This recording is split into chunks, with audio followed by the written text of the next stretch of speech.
Hi YouTube, 18th of September 2016 here.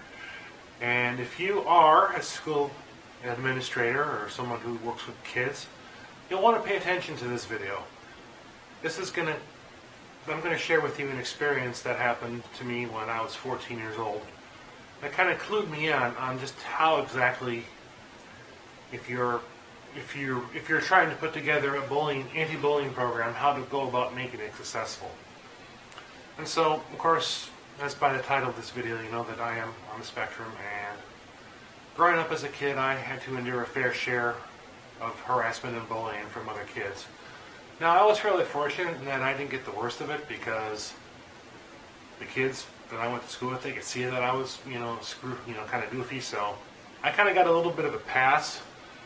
There were neurotypical kids that I remember who got it far, far worse because they had made social gaffes and did things to violate the social order. And when you're in junior high school, those things are strictly, and I do mean strictly, enforced. There's absolutely zero leeway on that. So I kind of got a pass on that simply because of who I was.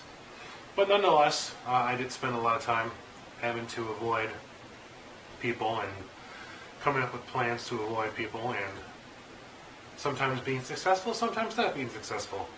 Well, one of those not times being successful, when I was in 8th grade, I used to have to go outside for lunch every day and just kind of stay away, because if I didn't, I would end up getting it somewhere, either in the gym or outside. So I kind of went outside and just stayed away from everybody.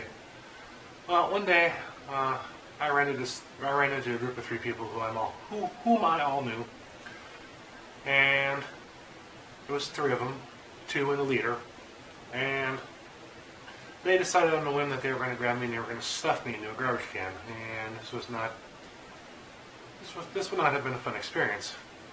However, the leader of this group of kids was someone that I had had some experience with, because one of the people that I knew, I was kind of friends with in junior high school, he lived just down from them, so I did have some encounters with him, and nothing too negative, but whatever reason, he took pity on me, and he basically ordered his 2 cohorts not to do it.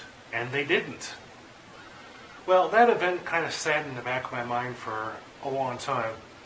And then you get to like 2007, 2008, 2009, you start hearing about all these kids who are committing suicide because they're being bullied. And I thought back to this, and at the same time I looked into some of the anti-bullying programs that they had in schools at the time, and it dawned on me, as school people, if you have a bullying program that is centered around giving presentations to kids about why bullying is bad, or having adults come up and tell them why they shouldn't do it, it ain't going to work. 13, 14, kids, whatever age, you're an authority figure. They're not going to listen to you. That's just not how they do. That's just not how they do it. If you're going to have a successful bullying program, you have to have it student-centered. You just can't sit up there and say, don't do that. That's bad. Stop it. I'm going to suspend you. That don't work. That gets you nowhere. It's got to be the students who have to be the ones saying, hey, why are you doing this? Stop bullying that kid. Because the students will listen to the other students. They're not going to pay attention to you and an administrator. It's just a fact of life. You're nothing more than a bunch of fuck-offs to them as far as they're concerned. And so why should they ever give a damn about what you say to them?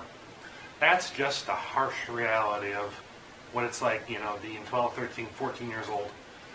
And if you want to stop bullying, you gotta have the students take the lead. It's not going to be you, it's the students. That's my 2 cents on the issue, and I hope you like this video. Please like, comment, and subscribe.